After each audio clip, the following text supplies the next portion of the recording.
Hello, besties. Welcome to Martinis with Eddie. Tonight we'll be recapping three episodes that I'm kind of like excited to talk about, but also I'm sad at the same time because one of them came to an end last night, and I'm talking about Southern Hospitality season finale. We got so much drama going on in all these shows that I'm so excited to bring you all the tea, in my opinion, of the mess of it all. And we are going to start with the ladies of Potomac that they still hanging out in Mexico. This is the last episode of their trip. And nobody, I'm saying this, I just want to start the show with nobody is jealous of Mia. No one. Why will Wendy be jealous of her? Like, jealous of what? Her ugly leather pants? Like, Giselle is so delusional. I feel like she's just really calculated. Why would she say that to me? Like, oh, Wendy is jealous of you. When Wendy is a scholar, is an academic, she also has a beautiful marriage. She has a beautiful family, and she's successful. She has nothing to be, jealous of Mia. So I'm starting to believe that Giselle is telling Mia whatever she wants to hear just to get something out of her, to have her on her side in this game of chess that she's trying to play.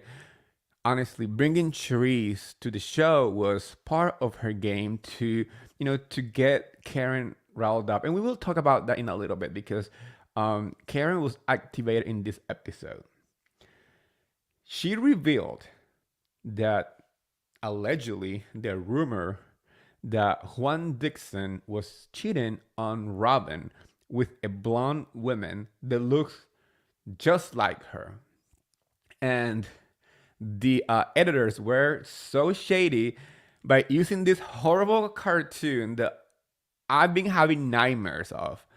Honestly, you guys, I can't get that image off my head. It's kind of like, when you watch The Ring, that little girl with the hair on her face, like, I'm coming for you in 7 days. That's how I feel after I watch that episode with that freaking thing on my screen. I have to like block every image. Okay, it keeps popping on my screen and I don't want it. It's been giving me nightmares. She shared this opinion, this rumor to Ashley. She was talking with her, and she asked Ashley to keep her mouth shut. That she was going to talk to Robin on her own terms. Well, Miss Ashley decided to, go to Candace and Wendy, and she was acting all like, oh, I can tell you, oh my gosh. And Candace's like, girl, you like to talk about everybody's business, so this is very weird. Like, cut it out. And as soon as she had the chance, she told Robin what Karen said, which triggered Robin into calling Juan. And we all know that Juan really doesn't want to be part of this mess. He just wants to be let alone. And his reaction, though, was quite, I don't know. I feel like he reacted like somebody who's guilty. And I'm not saying that because I'm like, oh, I just want to, I just hate Robin. So her roommate it's the one in the wrong. But there is some tea online that I want to share with you right now. I saw the receipts on somebody's TikTok. I didn't get it myself. I wasn't looking for them. They just fell on my lap. So I want to share them with you guys. There is an account that shares some text messages from a woman who says they allegedly had a relationship with Juan Dixon in January 2022, a year ago. And she stopped seeing him because the last time that she was in DC, Juan Dixon sent a friend, a guy, to her room. The guy exposed himself and asked the woman to perform sexual acts to him, and she freaked out and she never texts him back. The guy who shared these receipts also shared the woman's last text to Juan Dixon, who happens to be a wavy hand from him, and she never replied.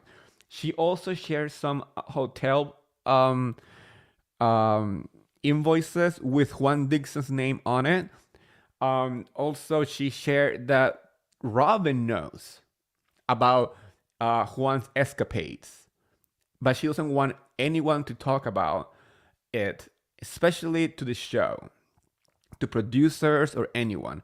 So the lady who did this is definitely breaking some of the rules that Robin gave her, and I'm really interested to know if all these rumors are true, because I had a feeling when I watched the episode that the way that Juan reacted, I know some people say that he's just tired of the women trying to mess with his marriage or his, roommate situation, but I mean, in the previous episode, we saw an Eddie who was told by Wendy that the women were trying to paint him as somebody who was flirting with somebody else in a public setting where she was even right there, and he laughed it off. I know Eddie's not an angel. He was caught following all the booty models, and we had a long conversation about that in social media when that aired, and the fact that he was unfollowing them when he got caught. But in that particular situation, when production showed the receipt that he was not looking at the women that was accusing him of doing so, calling him Happy Eddie and all this stuff, he laughed it off. He said, like, why should I, listen to this if I didn't do anything? So that's the reaction. I mean, maybe every person reacts different to rumors and accusations, but when you have nothing to hide, you don't get mad because you are not worried to get caught. You know what I'm trying to say? Are you following me on this one? Once again, I saw that TikTok. The receipt seems very convincing. I'm just saying allegedly because everything in this internet world is alleged. I'm not trying to get sued by anyone, but the receipts are pretty interesting. If you had the chance, try to find it on TikTok. I do know that some accounts already posted it out there. I haven't posted on my accounts yet because once again, I don't want to add fuel to the fire by posting receipts that somebody else found, but I saw them myself and I wanted to share with you guys here on my podcast. Um, I I was more like surprised or really invested on the Karen versus Robin fight because those two went head to head. I was so entertained, and I can only imagine how it's to be right there sitting and watching this like developed. Can you imagine being like maybe like Candace or Wendy who were sitting next to them and just like they didn't say anything because they knew that the tea was hot and they wanted to get all the tea. Wendy's face, she was like I'm just gonna sit here and enjoy the moment. I loved it. I laughed so hard when Candace said like Candace was like, "Why would you want to walk a hoe in Georgetown? Just if you want to walk a hoe, just walk her in Spain, like far away." That was really funny. I love Candace reads because I think as a housewife she has evolved a lot. Her confessionals are pure gold. Her behavior on the show has shown some growth, especially in the episode, the previous one, when we spoke about the way that she read Ashley about her own relationship and how she is projecting the failure and the lack of feeling secure with Michael on somebody else's relationship and marriage. That was pretty amazing, honestly. Um, I want to say one thing that I caught my attention to, you guys. Do you guys notice how Karen said when we were at the reunion with Andy Cohen and they show the flashback to the reunion with the white dresses, the white theme uh, dress code reunion? I was happy. They finally on Housewife, they are acknowledging the reunion. Because previously, in previous seasons, when the fourth wall was trying to be, they were trying not to break the fourth wall, when they were trying to pretend that there was no cameras and stuff like that. Um, Talking about the reunion was kind of like they always said last year, the last time that we were together, or you know, something along those lines. They never said their reunion because they didn't want to break the illusion that they didn't see each other for some reason. The reunion is like something in between. The It's like in their imagination as production. That's what I'm trying to say. But finally, Karen, I think it's the first time that they address a topic as the last time that we were at the reunion. And she said Andy Cohen's full name. I don't recall any time in any franchise where Andy Cohen's name has been mentioned in that way. I don't think ever, you know, because Andy Cohen is the producer, and he is the host of the reunion. So he's more like a ringleader. He is the one who leads the show, but he's not acknowledged as part of the show. So kudos to Karen for doing so, because we need more moments like that. I think we as viewers have evolved. We know that The Housewife is a show. We know that they have producers. We know that they have camera people. They have a reunion in between the film seasons. So not acknowledging that on the show, it's like, I don't know, very old school. Ultimate Girls Trip. I mean, obviously that's a different setting, but Ultimate Girls Trip, I think it allowed these shows to talk to the camera, to react to them, to break the fourth wall more often. I remember the first time that we got like a really like hardcore fourth wall breakage was on Beverly Hills with Denise, when not only Denise looked into the camera and asked for people to stop filming, but also that producer came into the frame and told Denise to shut up and continue like the conversation and working. So that's what I'm talking about. I appreciate that we got to the point where as viewer we can acknowledge and understand that there is a huge machine behind these shows and still get to enjoy the show knowing that part of it is the life of these ladies. But somebody who loved to be or play producer, Miss Giselle, she tried so hard to get Jacqueline to get all riled up and upset with me and have that moment. She wanted Jacqueline to explode, and she wanted to like orchestrate that moment. But Giselle miscalculated because Jacqueline was like, no, bitch, I'm not playing this. I'm gonna walk away. I'm gonna sit in a little corner in a little bar right there, have my cocktail. I don't know how I'm gonna get to the hotel, but you bitches are not playing with my life right now. I'm going. And the one who took the bait was Mia, because obviously Mia wants to have the moment and want to have a moment, but it didn't hit. It didn't hit the mark. It's not memorable. And I remember more the fact that Jacqueline stood up to Giselle's attempt to be a producer than whatever Mia said afterwards. You know,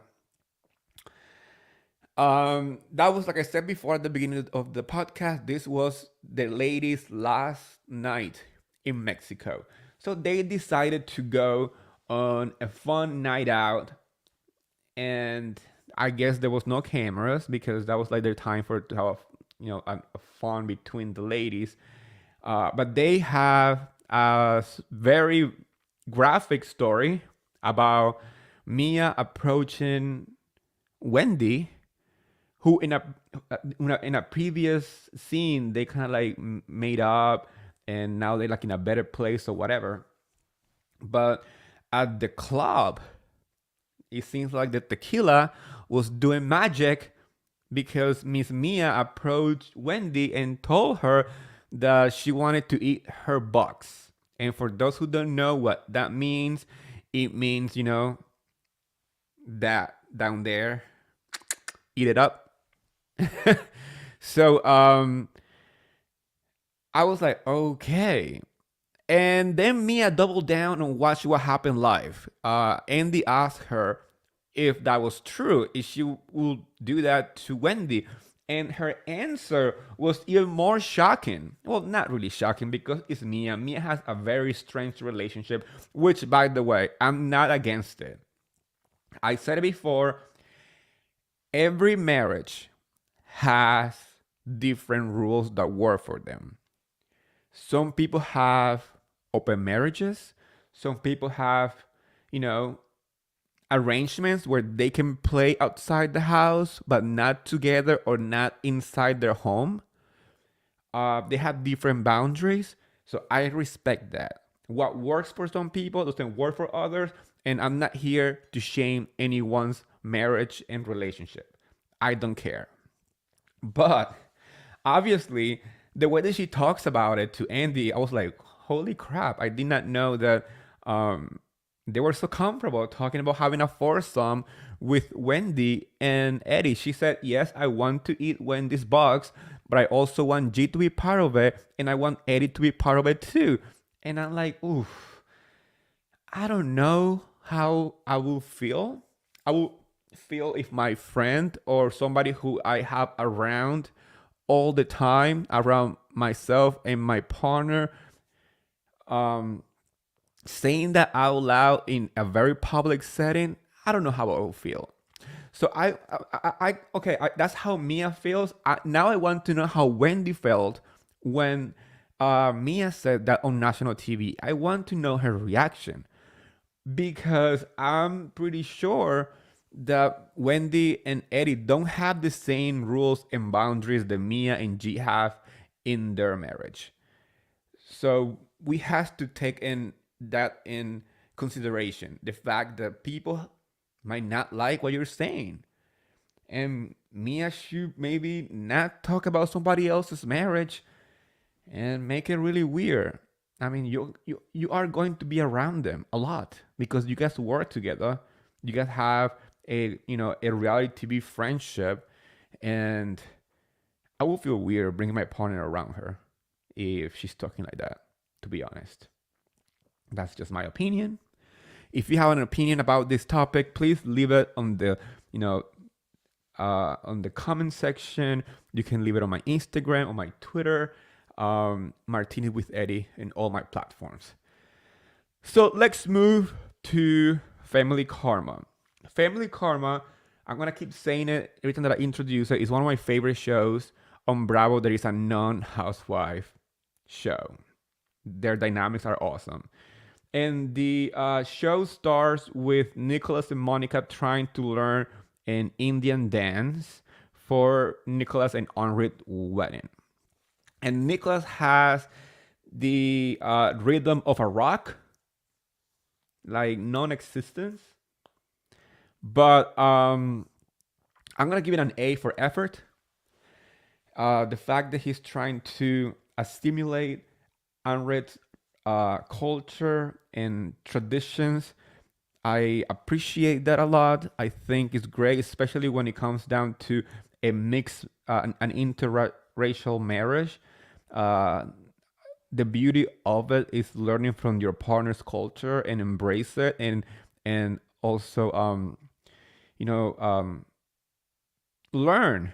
That's the best part of having a family that come from different cultures. But there was a conversation between Nicholas and Monica, and at the same time, Amrit and Vishal were having this conversation. It seems it's very obvious that Nicholas is giving up his own personal traditions so Amrit family can have the happy wedding and that traditional Indian wedding, which they're gorgeous. I never been to them myself, but Vishal and Risha are is by far one of the most beautiful weddings on Bravo ever. So I'm excited for Henri and Nicholas because I'm sure it's going to be absolutely beautiful. But I'm hoping, you guys, that when it comes to deciding what tradition they're following, they also include some of Nicholas' wishes in his wedding. He mentioned he wanted to give some speech, read the vows, say I do, because in the Indian culture they don't say I do. And I mean that's a magical moment. When I said I do, that felt so beautiful, and it was such a personal moment because it was that commitment to my husband, right? And it's a very, I don't know how to explain it, but even though it sounds like just words, the moment when you say those two words, I do, your heart feels something very special. So I'm really hoping that Nicholas have the opportunity. We haven't gotten to that point yet. The wedding's still on, you know, they're still preparing the wedding, talking to the planner, doing all the things of the things for the wedding.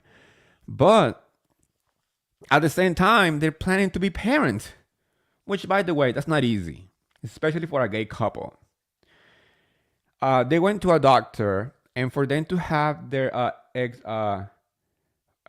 frozen and find an egg donor and stuff like that, it will be between 150 and 170K, $150,000, and that is a lot of fucking money, a lot. I always tell people when gay people want to have kids, it's because they truly want to be parents. It's a huge financial um, investment. It's not cheap. It's not easy either because, as we all know, laws in different states are different. In some places, adoption is not an option. In some places, even having your, finding an egg donor and stuff is illegal too. So, as part of the LGBTQIA plus community, we go through, like, we jump so many hoops to finally get something that for straight couples is pretty much nothing. Um, so I always want people to think about that. When you see a couple, a gay couple with kids, think about this as two people who really, really wanted to be parents. That they either have the means for it, because 150K, 170K, not everybody can do that. Not every gay person can just simply say, you know what, I'm gonna take out a loan or have savings specifically to be a parent. People can't even buy a house nowadays. So, and people, I know some people have said like adoption and fostering. Once again, the laws are different in each state, and even if you go through adoption, it might be years before you even are considered to be eligible for adoption. And it's also money. It's not as expensive as having, finding an egg donor and use your own, sperm and create a baby in a lab and do the whole thing. Um, but it's also thousands of dollars, which not that many people once again can afford. Some people want to be parents and they can't. Keep that in mind, people, when other people try to judge specifically, you know what I'm trying to say. I know that a lot of people are against gay people having kids or gay people adopting, but remember that when these people are really wishing to be parents, because it's something that is very personal, and it's something that is it's a deeper type of love. I just hate when people um, who are quick to judge, but will be the first one to leave a home to judge somebody else for trying to build one. So, moving on. Vishal and Risha also have their own issues in their marriage. They had a scene where they went to a therapist. I'm here for it, you guys. I know the Vishal's reason to go to therapy is his issue with alcohol and the fact that alcoholism might be a possibility as his problem, and also how alcohol is kind of like an obstacle for Risha finally, signing the marriage license. I'm here for therapy. No matter what, if you are in the happiest relationship, therapy it's always good to have in your pocket, because as individuals we all have issues that we are fighting on our own, and we don't know that those issues can also affect those around us. The only way to actually move forward in life is to finding ways to detach yourself from those traumas, from those issues, so you can move forward. It's like having a huge rock, it's like holding a heavy weight that you can put down.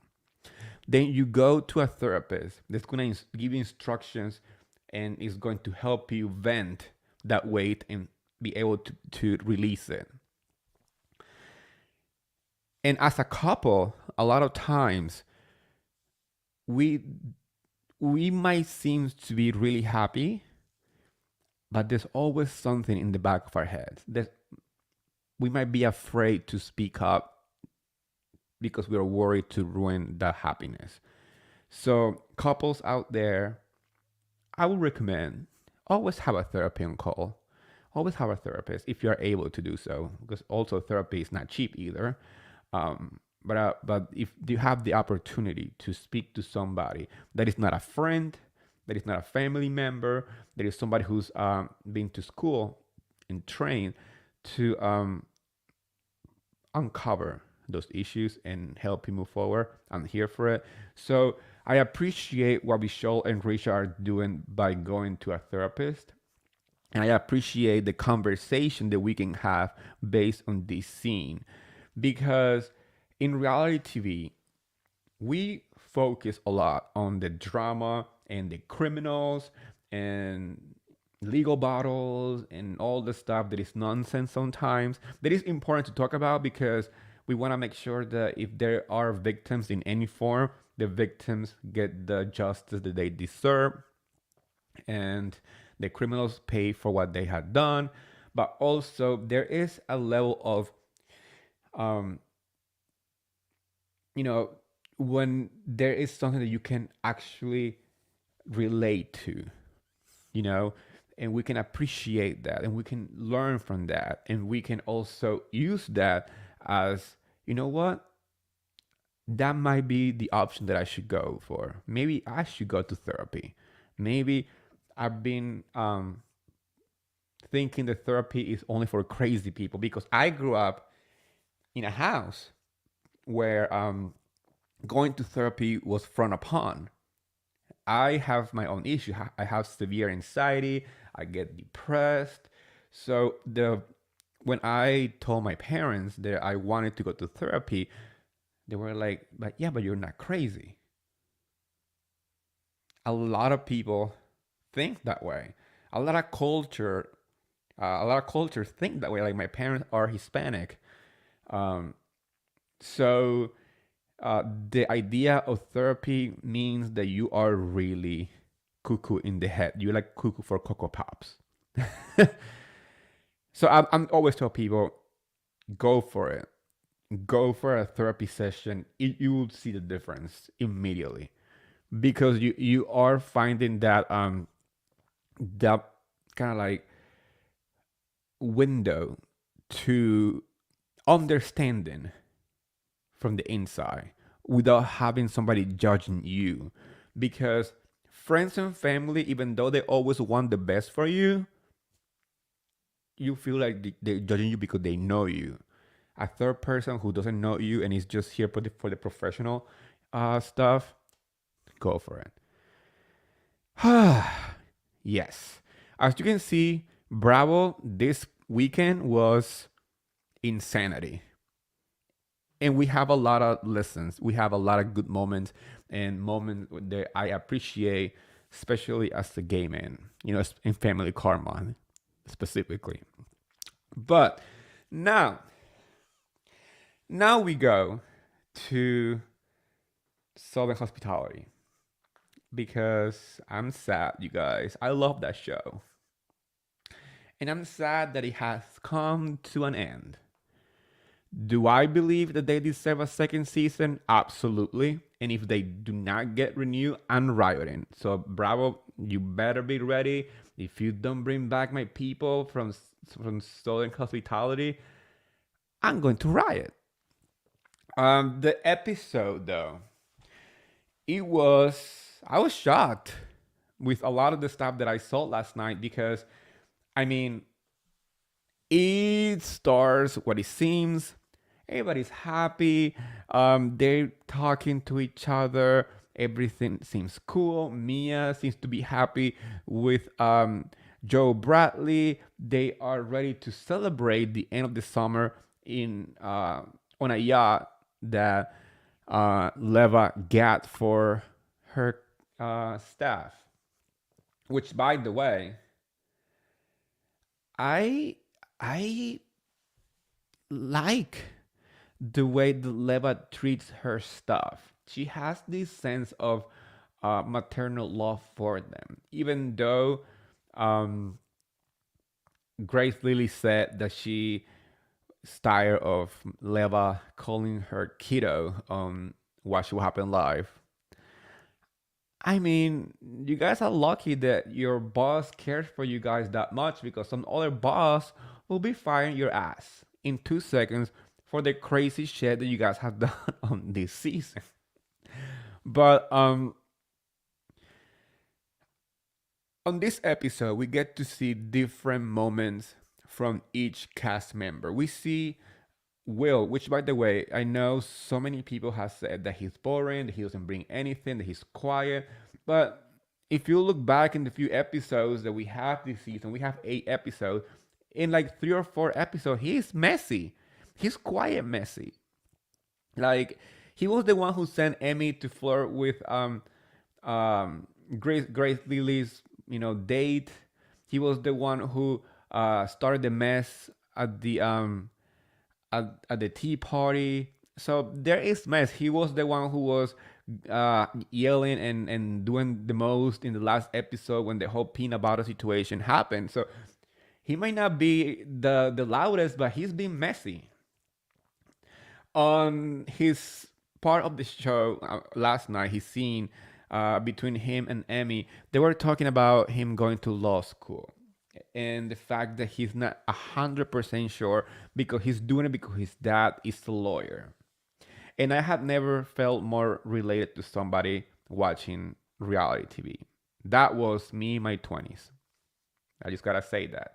Um, I had said it before. My mom is a lawyer. She wanted me to be a lawyer. I went to school for filmmaking. So it's like opposites, like complete opposite. And my mom was not very supportive at first. She was not happy with my decision, but she just wanted me to be in a career path that I felt more comfortable. So luckily, she let me do my thing, and she didn't give me shit.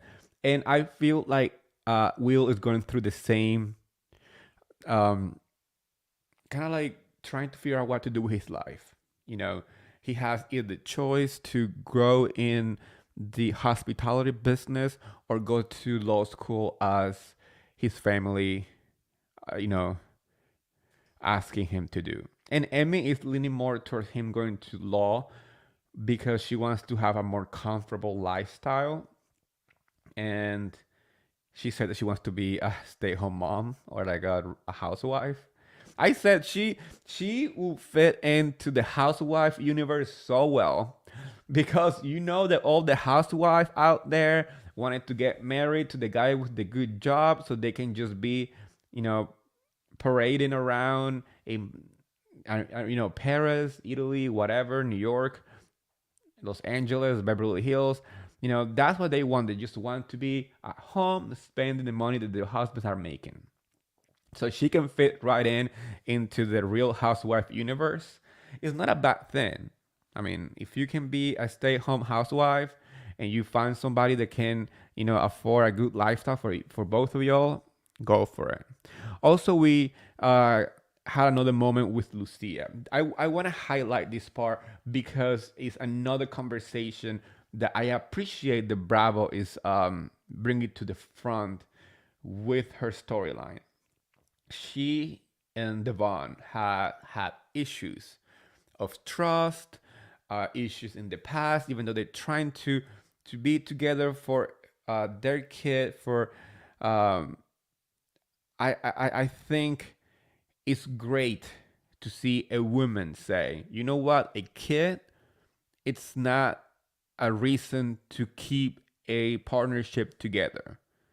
If it's not working, it's not working, and it doesn't matter if there's a kid involved in the mix. Because I know a lot of ladies out there who have stayed with their partner, their husbands or boyfriends or fiance or whatever, because they have a kid. But there's no love, there is no intimacy, there is no you know, emotion. So there's no partnership. And I give Lucia so much props and love because it takes a lot of cojones, aka balls, to be on a TV show and say those things. Because I know a lot of women out there will be scared to be judged for saying that she will not stay in a relationship because they're kid. So good job, Lucia. Thank you for that message. It was important for women out there to know that raising a kid on your own is great. You can be co-parenting, but you don't have to be in a relationship to do so. We also have a little Southern hospitality, Southern charm crossover moment when Patricia, Shep, and Taylor went to Grace's party, the Clown Ninth party. And let me tell you, Patricia, I'm obsessed with her because you can tell that she just has so much money. She arrived in her Rolls Royce, and she just said like, I just want a little of everything. Like I don't care. She has money. You can. I mean, we know that. On the boat, on the yacht, there was a moment where when Joe Bradley and Miss Maddie had a conversation. And I want to say this. I love Joe Bradley. I think he is a really good guy. You can tell that he means well. But straight guys out there, don't do that. Just don't tell one girl that you like them and then tell the other one after you made out with that girl that she kind of help you, you know, try to like forget the other girl. right after you told the other girl that you were kind of like in love with her.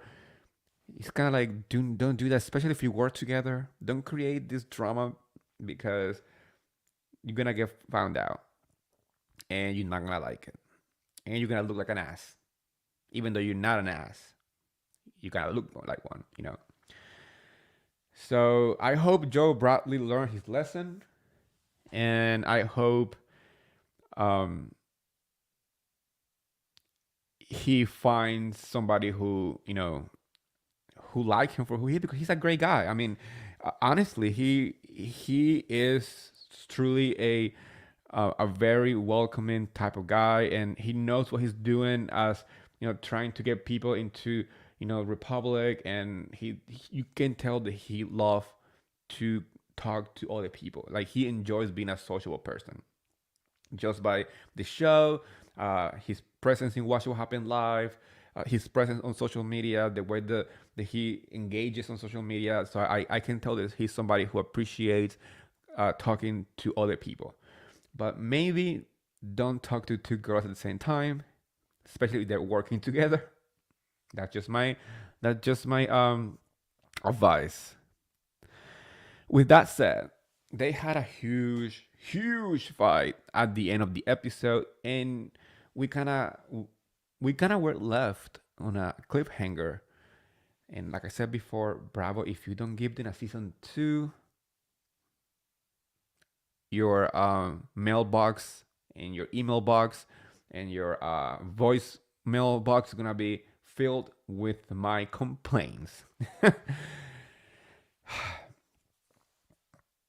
But the tea that was dropped right in the last second was what I said. Holy crapamole!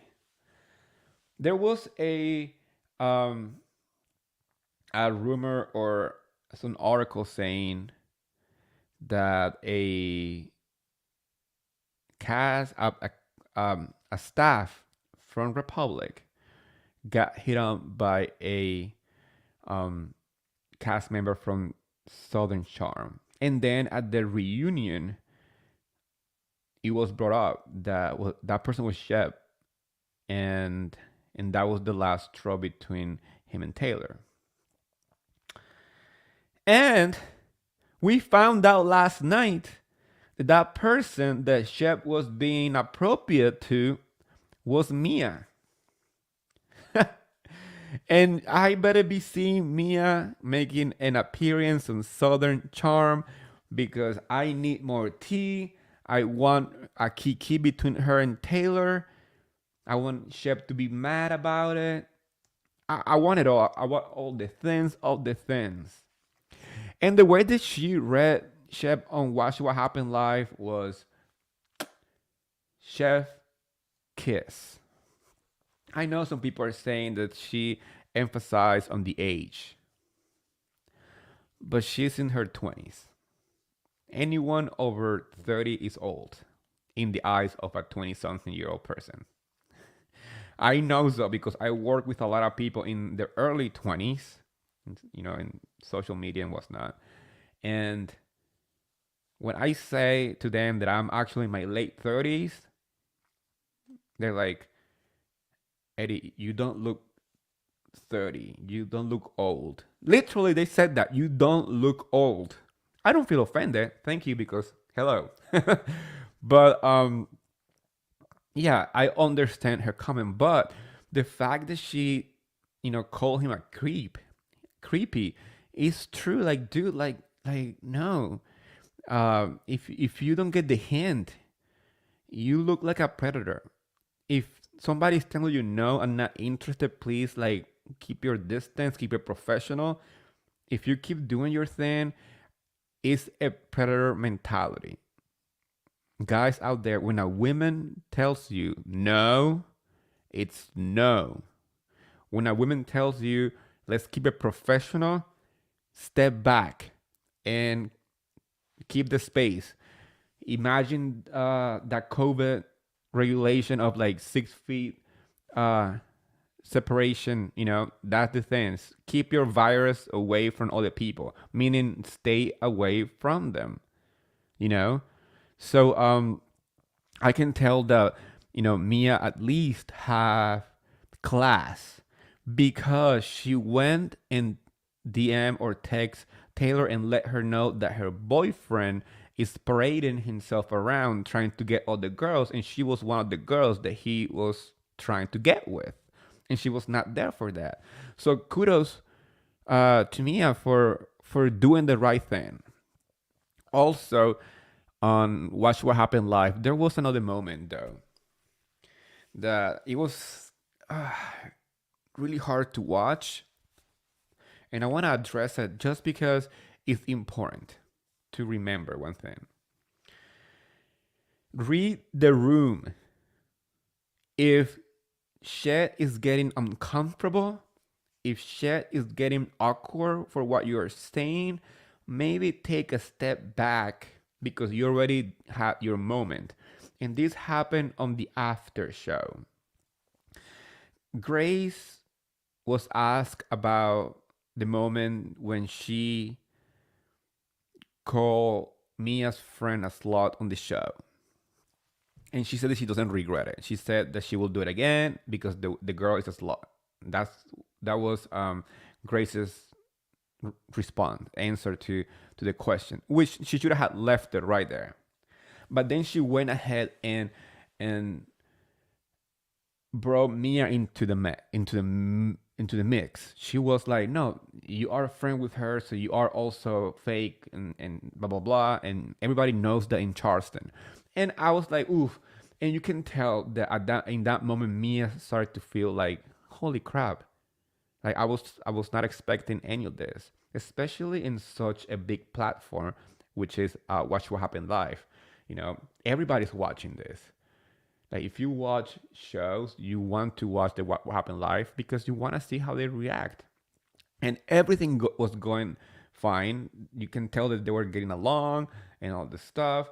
And in that moment, the vibe changed completely. I felt horrible for Mia because you can tell her eyes. I don't know if she wanted to cry. I don't know if she was upset or she wanted to scream, but she kept her composure and she let Grace have her moment. Um, at least we're talking about it. At least it can lead to season two into the drama. But that was not a reunion. That's the type of reaction that you have at a reunion. When you are at Watch What Happened Live, you at least want to keep the shade, in a way that like you get the shade, but then you move on because it's a live show.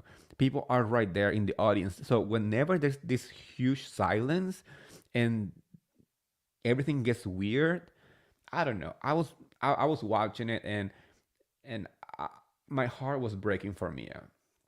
And then after that, on top of her being called names on a national platform, then Andy asked, I guess we guys are not going out tonight together. And Grace doubled down by saying, we avoided her last night when we went out last night.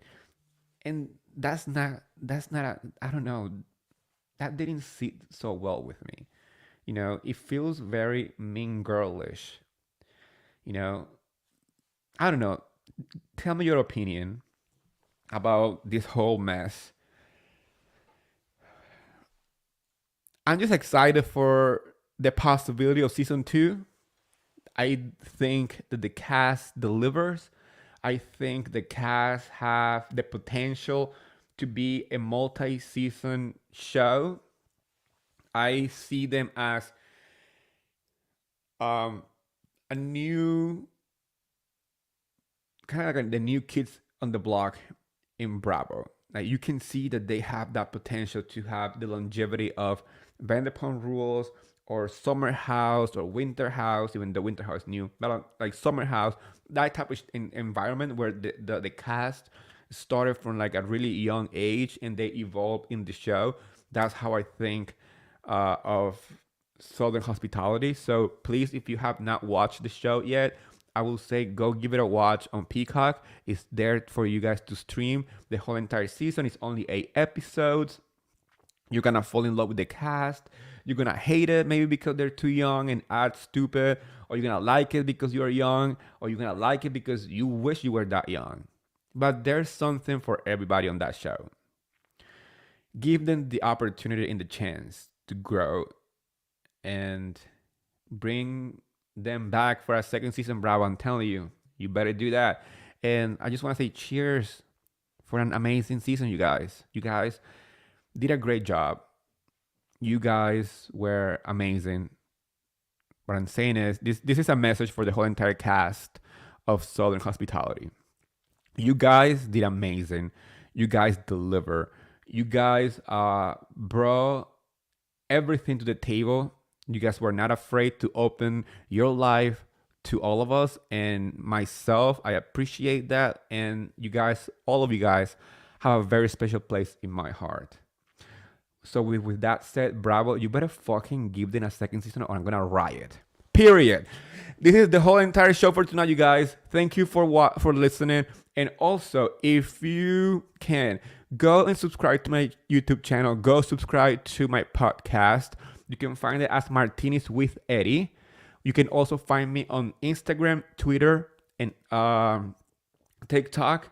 I also have my own website at martiniswitheddie.com. Once again, you can find me in all social media platforms as Martinis with Eddie.